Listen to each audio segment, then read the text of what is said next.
દ્વિતીયના મન ગુરુદેવને જે છે સંકલ્પ શ્રીજીના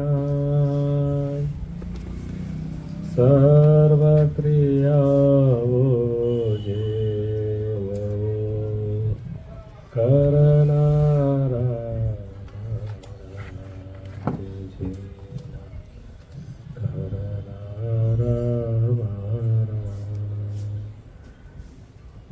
ઓમ શ્રી અક્ષરધામાધિપતિ શ્રી સ્વામિનારાયણ બાપા ભગવતે નમો નમઃ.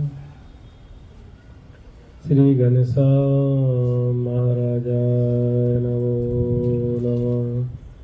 શ્રી હરિ કૃષ્ણ મહારાજાય નમો નમઃ. શ્રી સહજાનંદ સ્વામી મહારાજાય નમો નમઃ. શ્રી બાબા શ્રી ભગવતે નમો નમઃ. શ્રી સદગુરુજો નમો નમઃ. શ્રી સ્વામિનારાયણ ગાદીના આદ્યાચાર્ય સનાતન ધર્મ સમ્રાટ પરમ કલ્યાણકારી જીવન પ્રાણ સ્વામી બાપા ભગવતે નમો નમઃ. સ્વામિનારાયણ હરે. અથ વચનામૃત ગઢડા પ્રથમ પ્રકરણ.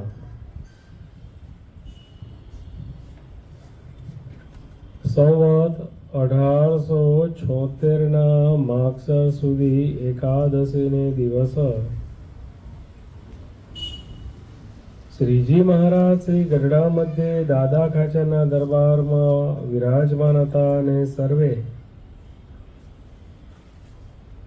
શ્વેત વસ્ત્ર ધારણ કર્યા હતા ને પોતાના મુખારવિંદની આગળ સાધુ તથા દેશ દેશના હરિભક્તની સભા ભરાઈને બેઠી હતી. પછી શ્રીજી મહારાજ બોલ્યા, જે ઇન્દ્રિયોની જે ક્રિયા છે તેને જો શ્રી કૃષ્ણ ભગવાન ને તેના ભક્તની સેવાને વિશે રાખે તો અંતઃકરણ શુદ્ધ થાય ને અનંત કાળના જે પાપ જીવને વળગ્યા છે તેનો નાશ થઈ જાય છે અને જે ઇન્દ્રિયોની વૃત્તિઓને સ્ત્રીયાદિકના વિષયમાં પ્રવર્તાવે છે તો એનું અંતઃકરણ ભ્રષ્ટ થાય છે અને કલ્યાણના માર્ગ થકી પડી જાય છે. માટે શાસ્ત્રમાં જે રીતે વિષય ભોગવ્યાનું કહ્યું છે તેવી રીતે નિયમમાં રહીને વિષયને ભોગવવા, પણ સ્ત્રીની મર્યાદા શાસ્ત્રની મર્યાદાનો ઉલ્લંઘન કરીને ભોગવવા નહીં. અને સાધુનો સંગ રાખવો અને કુસંગનો ત્યાગ કરવો, અને જ્યારે એ કુસંગનો ત્યાગ કરીને સાધુનો સંગ કરે છે ત્યારે એને દેહને વિશે જે અહમ બુદ્ધિ છે તે નિવૃત્તિ પામે છે અને દેહના સંબંધીને વિશે જે મમત્વ બુદ્ધિ છે તે નિવૃત્તિ પામે છે અને ભગવાનને વિશે અસાધારણ પ્રીતિ થાય છે ને ભગવાન વિના અન્યને વિશે વૈરાગ્ય થાય છે. પછી તેને તે જ દિવસ સ્વામી શ્રી સહજાનંદજી મહારાજ દાદા ખાચરના દરબારમાં લીમડા આસામાં ગોખમાં વિરાજમાન હતા ને દિવસ પહોર એક ચડ્યો હતો ને લીમડા હેઠે પરમહંસની સભા બેઠી હતી અને ગૃહસ્થ સત્સંગી પણ બેઠા હતા અને સાંખ્યોગી કર્મયોગી બાઈઓની પણ સભા હતી.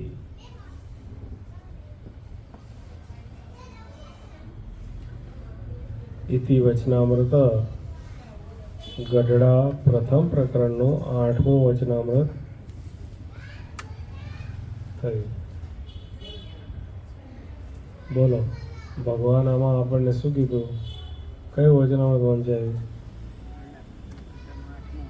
હા, શું વાત આવી? ભગવાન ક્યાં વિરાજમાન હતા? દાદા ખાતે દરબારમાં.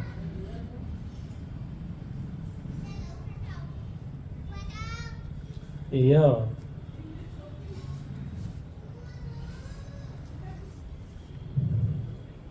અનંત કોટી બ્રહ્માંડના અધિપતિ પૂર્ણ પુરુષોત્તમ શ્રી સ્વામિનારાયણ ભગવાન માગસર સુદ એકાદશી, આજે પણ એકાદશી, આજે જેઠ સુદ એકાદશી. વર્ષની એકાદશી કેટલી આવે? કેટલી આવે? 12 મહિનાની 24 એકાદશી.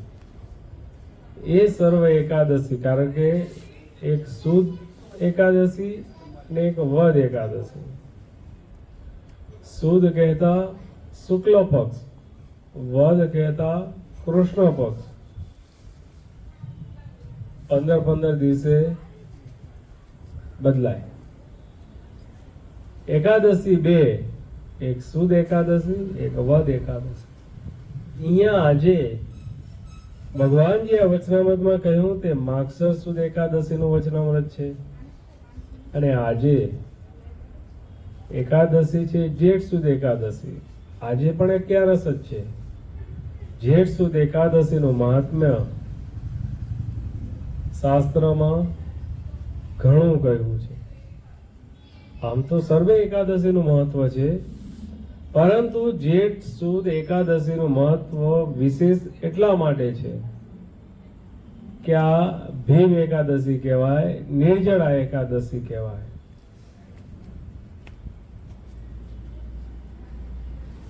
પુરાણમાં જે શાસ્ત્રોની વાત છે એ મુજબ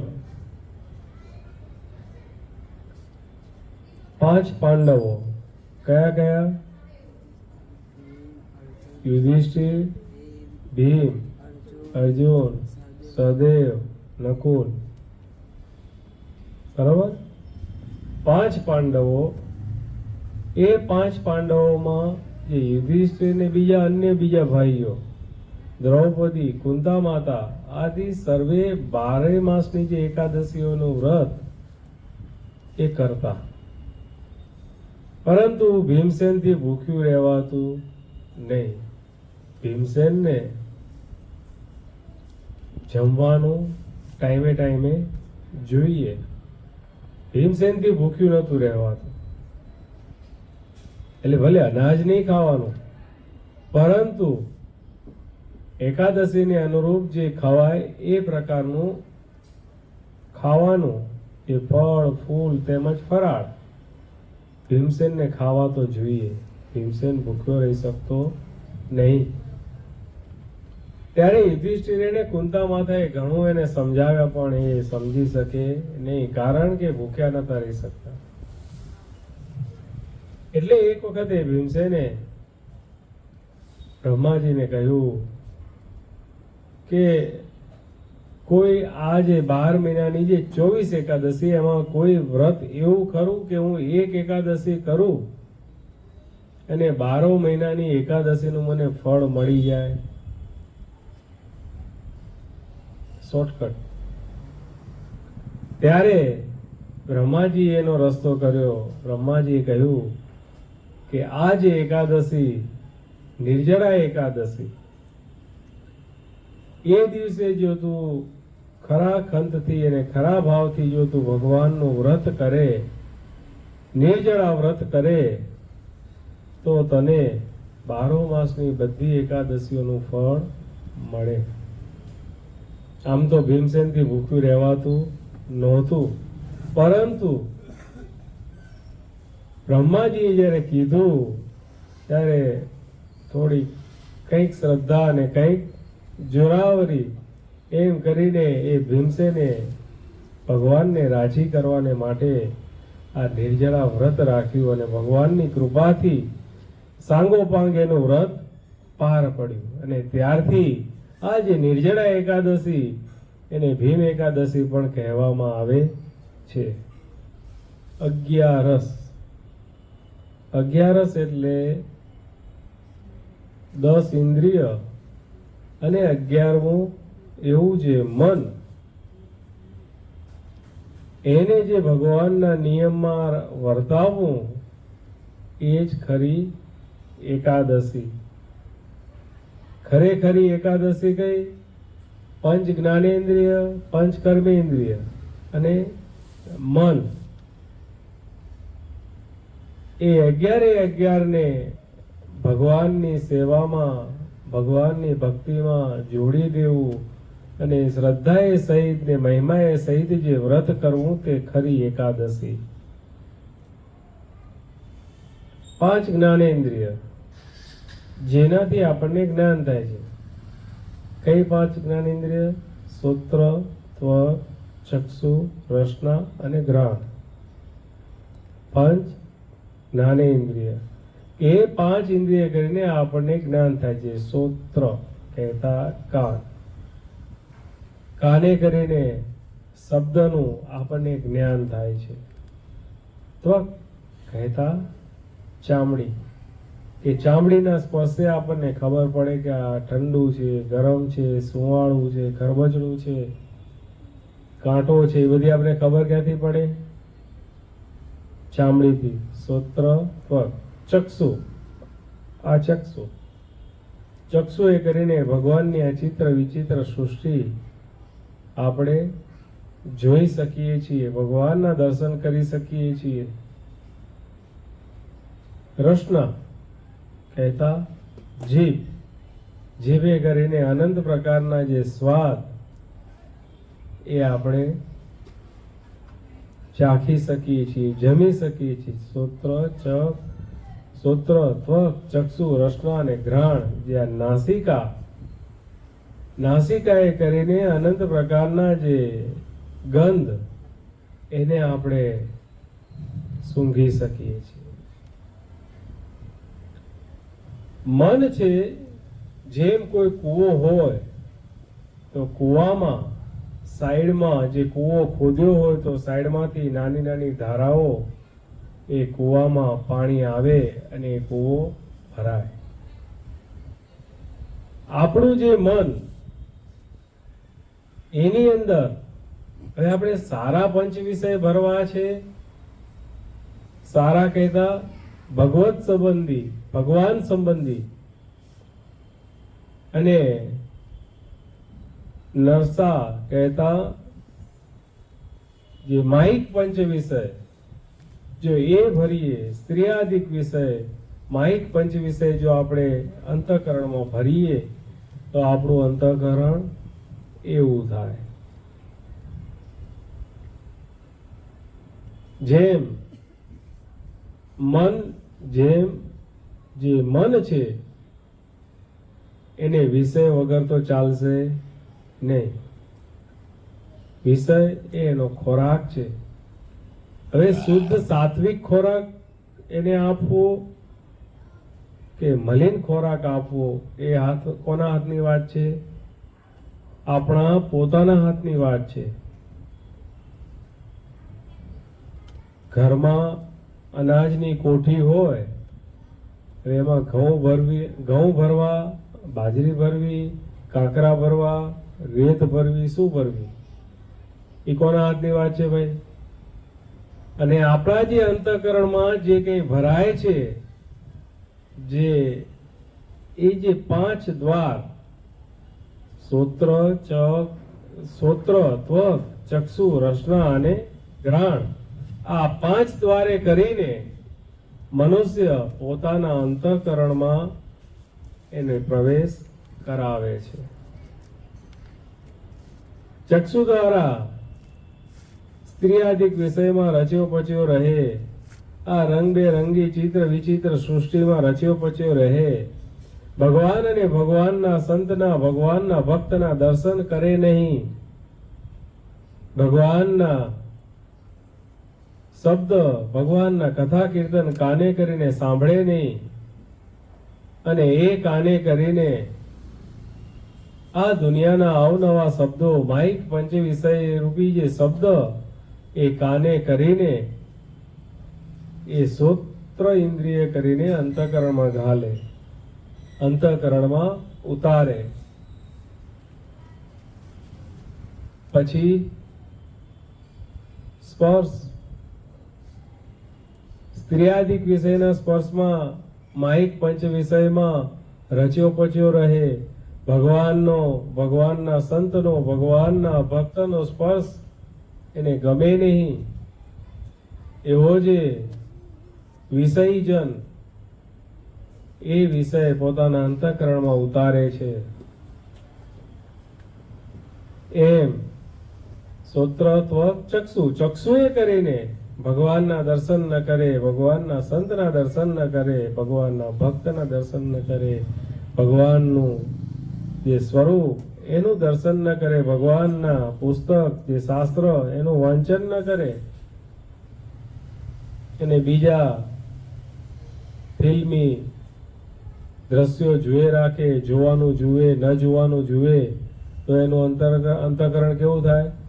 શુદ્ધ થાય કે મલિન થાય? ભાઈ 9 થી 12 નો કે 12 થી 3 નો શો જોઈને બેઠા હોય અને પછી માળા કરવા બેસે કે ધ્યાન કરવા બેસે તો શું દેખાય? હીરો હિરોઈન દેખાય કે ભગવાનની મૂર્તિ દેખાય?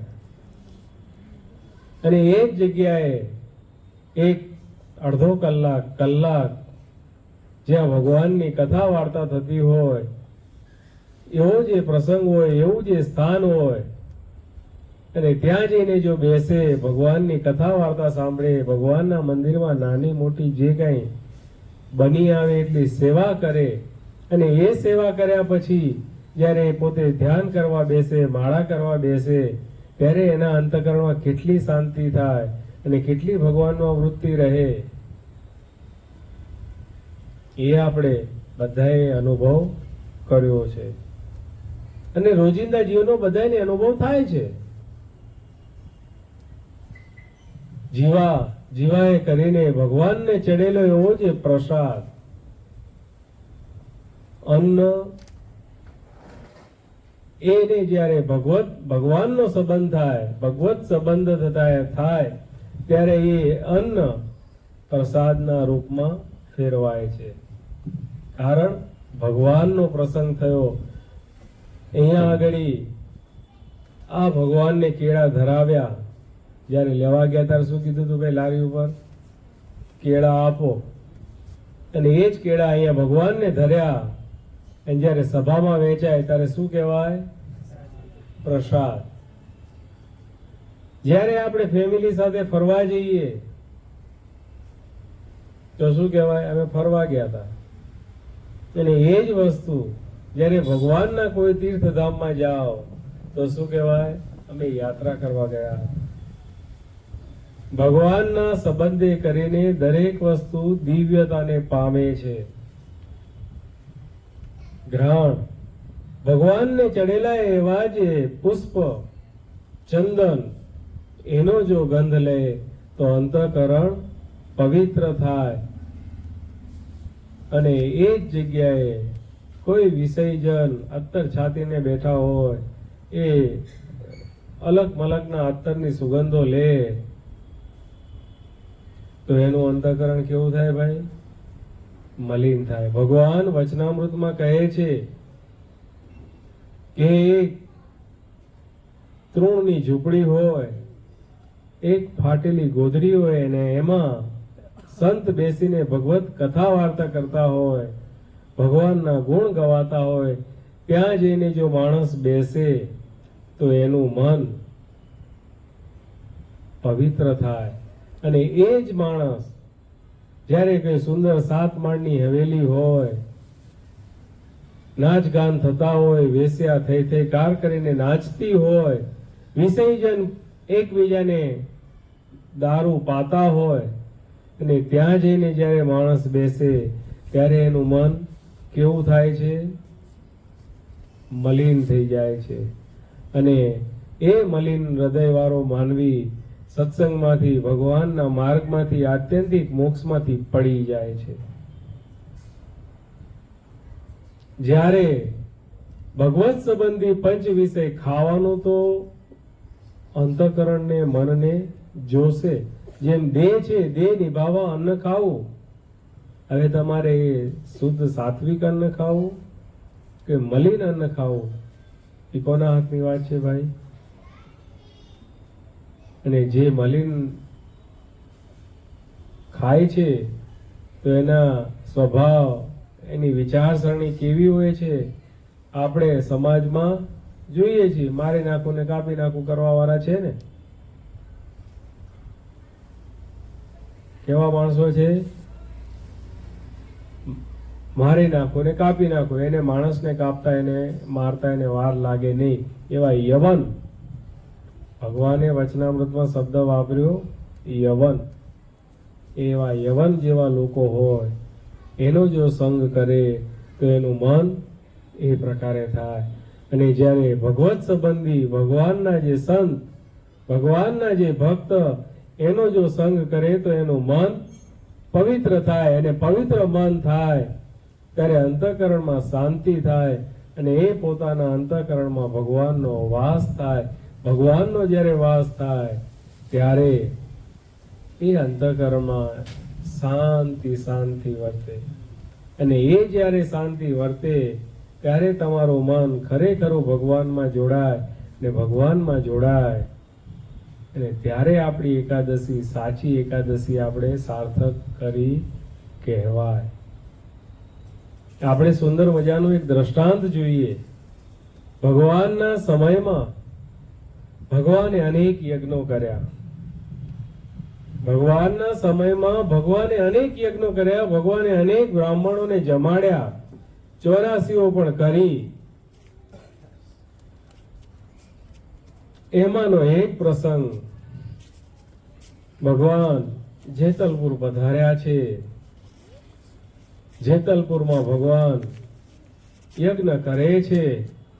સમય છે મકર સંક્રાંતિનો. ભગવાન જેતલપુર પધાર્યા છે. જેતલપુરના ભક્તો ભગવાનને પ્રાર્થના કરે છે કે મહારાજ, સંક્રાંતિનો ઉત્સવ આવે છે, ત્યારે ભગવાન કે એમાં શું કરવાનું હોય? ભગવાન કહે છે કે એમાં શું કરવાનું હોય? ભગવાન કહે, ભક્તો કહે કે મહારાજ, એમાં બ્રાહ્મણોને જમાડવાના, દાન દક્ષિણા આપવાની. અત્યારે હાલમાં પણ સંક્રાંતિના દિવસે દાન પુણ્યનો મહિમા ઘણો. ત્યારે ભગવાન કે સારું, તો એમાં કેટલો ખર્ચ થાય, કેટલું સીધું સામાન જોઈએ?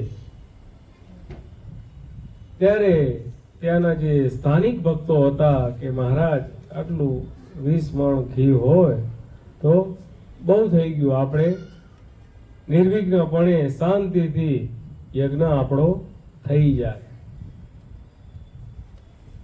મહારાજે સંકલ્પ કર્યો કે જેતલપુરમાં 84 કરવી, બ્રાહ્મણોને જમાડવા. 84 પ્રકારની જાતિના જે બ્રાહ્મણ, એને ભેગા કરીને જમાડવા. એટલે ભગવાન કે 84 આપણે કરીએ. ભગવાનની આજ્ઞા થતા ભક્તો તો આનંદમાં આવી ગયા. પણ સીધું સામાન ભગવાને એકવાર બધાને આમંત્રણે આપી દીધા. અને ભગવાન પછી કહે કે સીધું સામાન, એમ કરતા કરતા કરતા ભગવાને 500 મણ ઘી મંગાવ્યું. 500 મણ ઘી, 500 ગુણ્યા 20 કેટલા થાય? 500 ગુણ્યા 20 હા કેટલા થયા? 10,000. 10,000 કિલો ઘી ભગવાને મંગાવ્યું. અને એ ભગવાન 18 દિવસ સુધી એ યજ્ઞ કર્યો. બ્રાહ્મણોને જમાડ્યા, તૃપ્ત કર્યા. બ્રાહ્મણોએ યજ્ઞ કુંડમાં ઘીની આહુતિઓ આપી. અને ભગવાને આ અહિંસામય યજ્ઞ, ભગવાને બંધુ સત્સંગમાં, આ સમાજમાં અહિંસામય યજ્ઞની જો પ્રથા જો શરૂ કરી હોય ને તો શ્રી સ્વામિનારાયણ ભગવાને કરી. તે પૂર્વે જે કંઈ યજ્ઞ થતા હતા એમાં આહુતિ રૂપે યજ્ઞના અંતે પશુઓની બલિ ચડાવવામાં આવતી હતી. એ યજ્ઞ ભગવાને બંધ કરાવ્યા અને ભગવાને અહિંસામય યજ્ઞની શરૂઆત ભગવાને કરી. ભગવાને અહીંયા ઘીની આહુતિઓ આપી, બ્રાહ્મણોને જમાડ્યા, બ્રાહ્મણોનું પ્રિય ભોજન લાડવા. ભગવાને ખૂબ તાણ કરીને બ્રાહ્મણોને જમાડ્યા સાથે સાથે ભગવાને દક્ષિણાઓ પણ આપી. અને જે લાડવા વધ્યા એ લાડવા ભગવાને ભરીને બ્રાહ્મણોને ઘરે લઈ જવા માટે પણ આપ્યા. ભગવાન આટલા દયાળુ, પણ સામે બ્રાહ્મણો દ્વેષી કેમ કરીને સ્વામિનારાયણના યજ્ઞમાં વિઘ્ન ઊભું થાય એ માટે એ બ્રાહ્મણોએ અનેક પેતરા રચ્યા. પણ જ્યારે અનંત કોટી બ્રહ્માંડના નાથ આવો મોટો યજ્ઞ કરતા હોય તો કોઈની તાકાત છે કે યજ્ઞમાં વિઘ્ન કરી શકે? યજ્ઞમાં ઘી ખૂટે એટલા માટે ઘી લઈને તળાવમાં નાખી આવ્યા. એને કહેવાય કે ભાઈ ઘી ખૂટ્યું. ત્યારે ભગવાન પાસે સમાચાર આવે ઘી ખૂટ્યું. ભગવાન કે ઘી ખૂટે જ નહીં. ભગવાન પોતે કર્મા જેષ્ટિકા લઈને, લાકડી લઈને ભગવાન યજ્ઞશાળામાં પધારે છે, પાકશાળામાં ભગવાન પધારે છે. અને જ્યાં ઘીના કુડલા હતા, એ જે હતા, ભગવાન લાકડી અડાડી કીધું કે આ જો આમાં ઘી ભરેલું છે. બીજો એક કુડલાને ઘી, એટલે ભગવાને લાકડી અડાડીને કીધું કે જો આમાં કુડલે ઘી ભરેલું છે. ભગવાન કહે કે અખંડ ધારે આ ઘી પીરસો. ભગવાન કે ઘી ખૂટશે નહીં. અને ત્યારે કવિ દલપતરામ કહે કે જે પાણીમાંથી ઘી બનાવે અને રેતીમાંથી જે ચૂરમું બનાવે એવા જે સ્વામિનારાયણ, એના યજ્ઞ ક્યારે વિઘ્ન નડે નહીં. કવિ દલપતરામ હરે લીલામૃતમાં કહે છે. એ યજ્ઞમાં ઘી તો ભાઈ તૈયાર આવે, પણ લોટ અનાજ દળવાની જે સેવા, ભગવાને અનાજના ગાડાઓ મંગાવ્યા, સર્વે સત્સંગીઓને ભગવાને બોલાવ્યા અને ભગવાન બધાને જેવા જેની ઘરમાં કેપેસિટી એ પ્રમાણે ભગવાને અનાજ આપ્યું કે ભાઈ તમે સૌના ઘરે એ અનાજ દળીને લોટ કરીને લાવજો. ત્યારે એ જેતુલપુરમાં રહેલી એક ગણિકા, વેશ્યા, નર્તકી કહેનાર, નૃત્ય કરનારી બાઈ, એ બાઈ એને ખબર પડી, કારણ કે આટલો મોટો જે યજ્ઞ, જે 18 દિવસ સુધી યજ્ઞ ચાલે, તો શું ખબર ન પડે? એ બાઈને પણ ખબર પડી કે સ્વામિનારાયણ આટલો મોટો યજ્ઞ કરે છે, લાવને હું જોવા તો જાઉં. જ્યાં એ બાઈ યજ્ઞમાં આવે છે, ભગવાનની દ્રષ્ટિ અને એ બાઈની દ્રષ્ટિ એક થાય છે, ત્યારે એ બાઈનું અંતઃકરણ પવિત્ર થાય છે. બંધો જે કીધું એમ આંખે કરીને ભગવાનના દર્શન કરે તો એનું અંતઃકરણ પવિત્ર થાય. આ બાઈએ આંખે કરીને ભગવાનના દર્શન કર્યા, અંતઃકરણ પવિત્ર થયું. કે જે બાઈ આખો દિવસ માઇક પંચ વિષયમાં રચી પચી રહેનાર વ્યક્તિ, એ બાઈને જ્યારે ભગવાનના દર્શન થયા ત્યારે પોતાના અંતઃકરણમાં એમ થયું કે આખો દાડો આ ધંધો, તો પણ અંતરમાં શાંતિ નહીં. ગમે એટલું કમાવ, કોઈ અંતરમાં શાંતિ નહીં. અને જ્યાં ભગવાનના દર્શન કર્યા, ભગવાનની ને એ બાઈની આંખ એક થઈ, ત્યાં એના અંતરમાં શાંતિનો શેડો પડ્યો. ત્યારે બાઈને મનમાં સંકલ્પ થયો કે આ બધા બાઈઓ જો અનાજ દળવાની સેવા કરે અને જો આ ભગવાન મને પણ સેવાનો લાભ આપે તો હું પણ એ સેવા કરું. ત્યારે એ બાઈ એ લાઈનમાં સૌથી છેલ્લી ઉભેલી.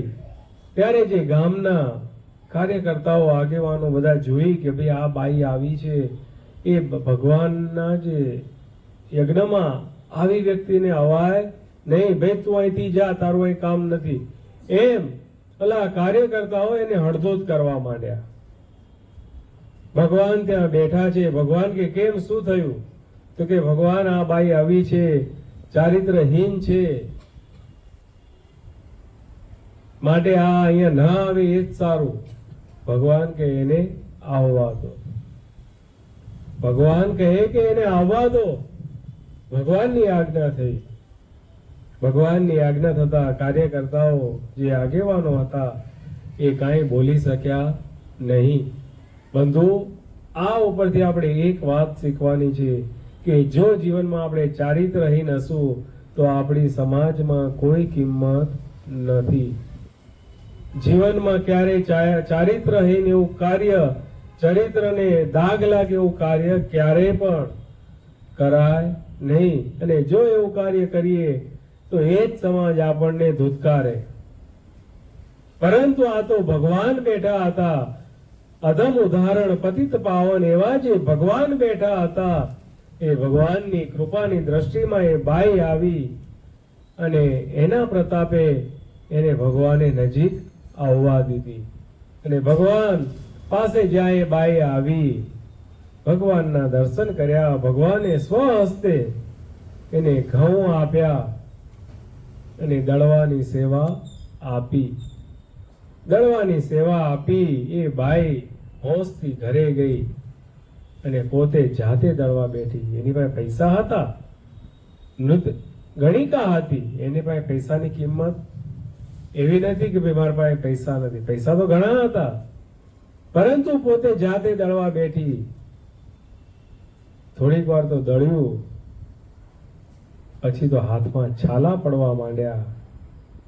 તો પણ એ દુઃખને ગણ્યું નહીં. એટલે ભગવાન એના ઉપર ખૂબ રાજી થયા. કારણ કે એને કોઈ દાડે મહેનતનું એવું કામ કરેલું નહીં. કારણ કે એનો ધંધો આખો જુદી પ્રકારનો હતો કે એમાં એવું મહેનતનું કામ આવે નહીં, કે હાથે કરીને ખેતરમાં મજૂરી કરવાની કે બીજી કઈ મજૂરી કરવાની, એવું કામ તો એને કરેલું નહીં. અને જ્યારે એને દરવાની સેવા કરી, હાથમાં છાલા પડી ગયા, ફોડલા થઈ ગયા, ત્યારે તો પણ પાટા બાંધીને એને ભગવાને જે કંઈ અનાજ આપ્યું હતું એ ભગવાનનું આપેલું અનાજ એને પૂરેપૂરી સેવા એને કરી. બંધુઓ, એને જે અનાજ દળ્યું એ તો એક નિમિત્ત હતું. બાકી ભગવાનની કૃપાથી એને જે અનાજ દળ્યું ને, એને જે સેવા કરીને એ ભેગા બધા એના પાપો દળાઈ ગયા. એના પાપો બધા નાશ થઈ ગયા. વચનામૃતમાં ભગવાન કહે છે કે પોતાના મનને, પોતાના અંતઃકરણને ભગવાન ને ભગવાનના સંત ને ભગવાનના ભક્તની સેવામાં જોડી મૂકવું, એને કરીને અંતઃકરણ પવિત્ર થાય છે. આ બાઈનું અંતઃકરણ પવિત્ર થયું અને પોતાનો જે ગણિકાનો ધંધો, વેશ્યાનો ધંધો એને મૂક્યો અને પોતે એકદમ ભગવાનની આજ્ઞાંકિત બાઈ સેવામાં એ રહી, ભગવાનને ભજ્યા અને પોતાનું એને આત્યંતિક કલ્યાણ તે સાધ્યું. ભગવાન અને ભગવાનના સંતની સેવા કરવાથી એનું અંતઃકરણ પવિત્ર થયું અને પોતે જે નરકના માર્ગમાં હતી ત્યાંથી પાછી વળી અને આત્યંતિક કલ્યાણના માર્ગમાં ભગવાનની કૃપાથી તે આગળ ચાલી અને નિત્ય એ ભગવાનનું સ્મરણ, ભજન, ભક્તિ, ધૂન, ભજન કરે. અને અંતે જ્યારે એનો અંત સમય આવ્યો ત્યારે ભગવાન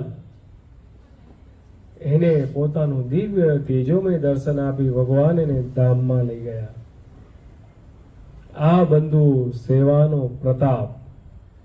અહીંયા આગળ ભગવાને વચનામૃતમાં પહેલી જ લીટીમાં કહ્યું, ઇન્દ્રિયોની જે ક્રિયા છે તેને જો શ્રી કૃષ્ણ ભગવાન ને તેના ભક્તની સેવા ને વિશે રાખે તો અંતઃકરણ શુદ્ધ થાય છે અને અનંતકાળના જે પાપ જીવને વળગ્યા છે તેનો નાશ થઈ જાય છે.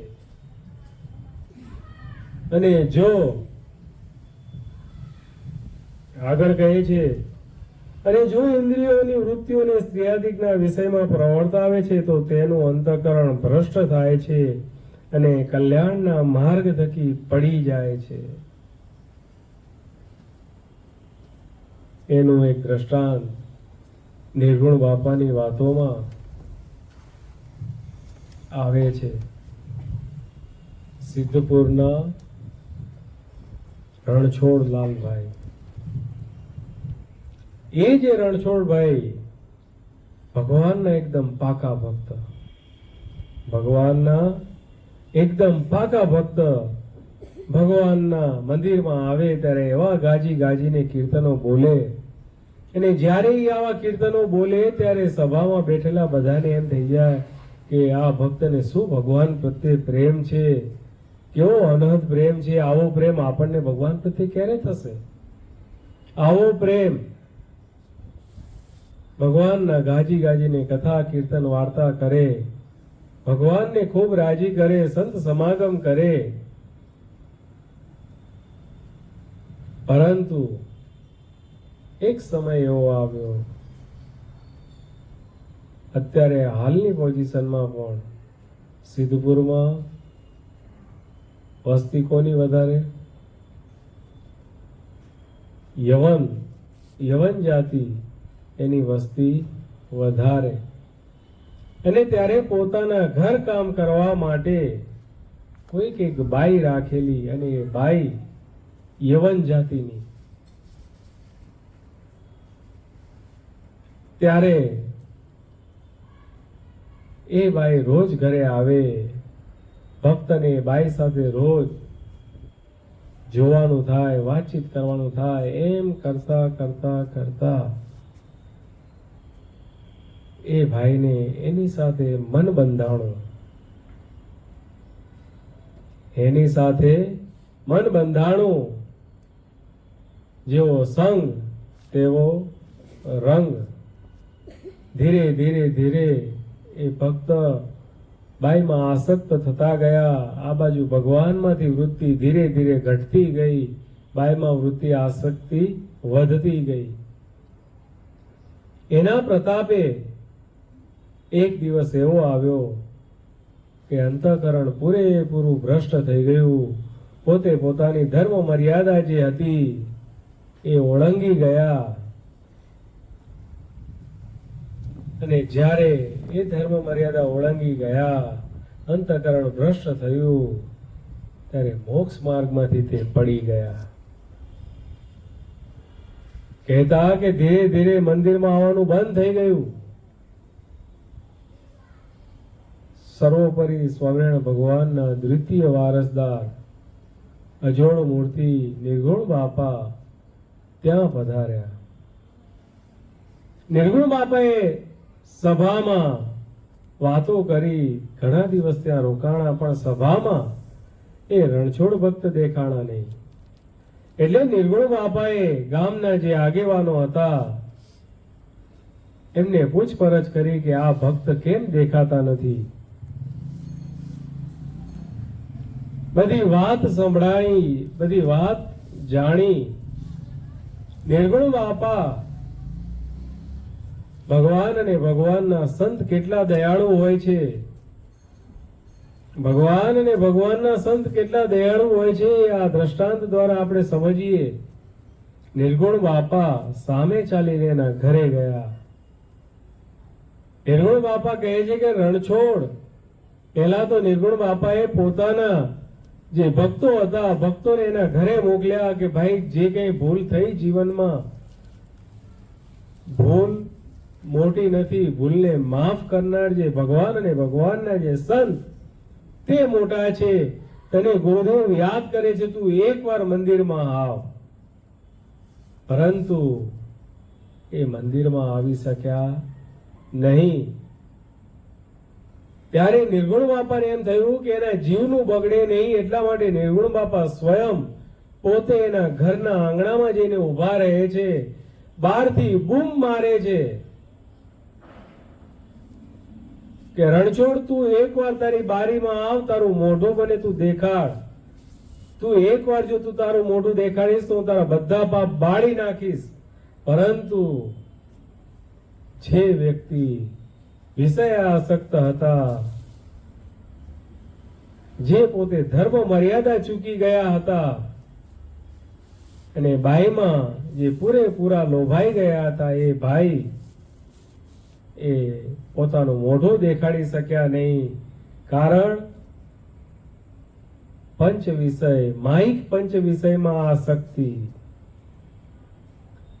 જો પોતાના ઇન્દ્રિયની ક્રિયા ભગવાન અને ભગવાનની સેવામાં જોડી દે તો એનું અંતઃકરણ શુદ્ધ થાય. અને જો વિષય વાસનામાં રચ્યો પચ્યો રહે તો અંતઃકરણ મલિન થાય, કહેતા ભ્રષ્ટ થાય. જેમ લક્ષ્મીબાઈ પોતાના ઇન્દ્રિય અંતઃકરણ ભગવાનની સેવામાં જોડી દીધા, અંતઃકરણ પવિત્ર થઈ ગયું અને પોતાનો જે સમાજની દ્રષ્ટિએ કલંકરૂપ ગણાતો જે ધંધો, વેશ્યાવૃત્તિનો ધંધો, એનો છૂટી ગયો. જ્યારે આ માણસ ગાજી ગાજીને ભગવાનના કીર્તન ગાતા હતા, ભગવાનને રાજી કરતા હતા, પરંતુ જો વિષય વાસનામાં બંધાણા, સ્ત્રીને વિશે આસક્ત થયા તો એમાં લોભાઈ ગયા અને અંતઃકરણ ભ્રષ્ટ થઈ ગયું, મલિન થઈ ગયું. અને એક સમય એવો આવ્યો કે સત્સંગમાંથી પડવાનો વારો આવ્યો. જેમ સમુદ્ર છે, આ દેહમાં જ્યાં સુધી જીવ છે ત્યાં સુધી સમુદ્ર એને ડૂબાડી શકતો નથી. માણસ ડૂબી ગયો, એમાંથી જીવ નીકળી ગયો, કહેતા માણસ મૃત્યુ પામ્યો. મૃત્યુ પામે પછી સમુદ્ર કોઈ દિવસ મળદાને સંઘરતો નથી. જળનો એક આ મોટામાં મોટો ગુણ, કોઈ માણસ કૂવામાં પડ્યો કે તળાવમાં પડ્યો, ડૂબી ગયો, ગમે એટલી તપાસ કરો છો નથી મળતો, એક દિવસે, બે દિવસે, 3 દિવસે એની લાશ પાણી ઉપર તરી જ આવે. પાણી, જળ કોઈ દિવસ મળદું સંઘરતો નથી. આ સત્સંગ રૂપી સમુદ્ર, આ સમુદ્ર, સત્સંગ રૂપી સમુદ્ર આવા મલિન હૃદય વાળા, ભ્રષ્ટ હૃદય વાળા એવાને સંઘરતો નથી. જેનું હૃદય મલિન હોય, અંતઃકરણ ભ્રષ્ટ હોય, એ આજે નહીં તો કાલે અંતે જાતા એ સત્સંગમાંથી પડે ને પડે. માટે ભગવાન અહીંયા કહે છે કે પોતાના ઇન્દ્રિય અંતઃકરણની સર્વે ક્રિયાઓ ભગવાન અને ભગવાનના જે સંત અને ભગવાનના જે ભક્તની સેવામાં જોડી રાખવા, કે જેથી કરીને અંતઃકરણ મલિન થાય નહીં. અને જો અંતઃકરણ મલિન થાય તો જેમાં રણછોડ ભગતની દશા થઈ એવી દશા થાય. અને જો અંતઃકરણ ભગવાનની સેવામાં જોડી દઈએ તો જેમ લક્ષ્મીબાઈ ઉગરી ગયા, આત્યંતિક કલ્યાણ થઈ ગયું, તેમ આપણું પણ કલ્યાણ થઈ જાય. માટે આજના દિવસે ભગવાન બાપા, સ્વામી બાપાને પ્રાર્થના કરીએ, સાર્વભૌમ નાદ વંશીય ગુરુ પરંપરાના ચરણોમાં પ્રાર્થના કરીએ કે અમે પણ ભગવાન બાપા, સ્વામી બાપાની આ કારણ સત્સંગની સેવામાં અમારું અંતઃકરણ જોડાઈ જાય અને તન મન ધનથી ખૂબ સેવા કરતા રહીએ, ભગવાનને રાજી કરતા રહીએ. એવી આજના પ્રસંગે આપણે ભગવાન પાસે એવી પ્રાર્થના કરીએ, એવી દિવ્ય બળ, બુદ્ધિ, શક્તિ, ભક્તિ આપણને આપે. આજની સભાના યજમાન જયેશભાઈ પરમાર એમનો નિમિત્ત છે. ભગવાન બાપા, સ્વામી બાપાને પ્રસન્ન કરવાને માટે એ આજે આ સભાના યજમાન થયા છે. તો ભગવાન બાપા, સ્વામી બાપાને એ ભક્ત વતી પણ આપણે પ્રાર્થના કરીએ કે જેમ આ વચનામૃતમાં કહ્યું તેમ ભગવાન પણ એ ભક્તની સર્વ પ્રકારે રક્ષા કરે અને સર્વ પ્રકારે એમના ઉપર રાજી થાય અને એ ભક્ત પણ તન મનથી ધનથી ખરા ખંડથી ભગવાનની અખંડ સેવા કરતા રહે એ દિવ્ય બળ બુદ્ધિ શક્તિ ભક્તિ એ ભક્તને પણ આપજો અને એમના ઉપર પણ રાજી થાજો. અક્ષરધામના અધિપતિ સ્વામિનારાયણ બાપાની જય. ઘનશ્યામ મહારાજની જય. હરે કૃષ્ણ મહારાજની જય. સહજાનંદ સ્વામી મહારાજની જય. બાપા શ્રીની જય. સદગુરુ શ્રીની જય. સ્વામિનારાયણ ગાદીનાથ્યાચાર્ય પ્રવર ધર્મ ધુરંધર સનાતન ધર્મ સંભાર પરમ કલ્યાણકારી જીવન પ્રાણ સ્વામી બાપા